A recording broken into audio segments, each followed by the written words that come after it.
গোপালগঞ্জে বুধবার রাত ৮টা থেকে চলছে কারফিউ, যা আজ বৃহস্পতিবার সন্ধ্যা ৬টা পর্যন্ত চলবে বলে ঘোষণা করা হয়েছে।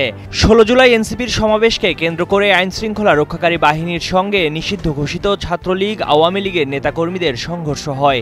এ সময় গুলিবিদ্ধ হয়ে ৪ জনের মৃত্যুও হয়। সংঘর্ষ থামাতে ও পরিস্থিতি নিয়ন্ত্রণে নিতে বুধবার রাত ৮টা থেকে আজ বৃহস্পতিবার সন্ধ্যা ৬টা পর্যন্ত কারফিউ চলবে বলে জানানো হয়। কারফিউ চলাকালে গোপালগঞ্জ শহরে আইনশৃঙ্খলা বাহিনীর টহল অব্যাহত রয়েছে। জেলা প্রশাসন থেকে মাইকিং করে জনগণকে বাইরে বের না হতে ঘোষণা দেওয়া হয়েছে। পুলিশের একাধিক কর্মকর্তা জানিয়েছেন, গোপালগঞ্জ শহরে আইনশৃঙ্খলা পরিস্থিতি এখন স্বাভাবিক আছে। হামলায় জড়িতদের গ্রেফতারের বিশেষ অভিযান চলছে।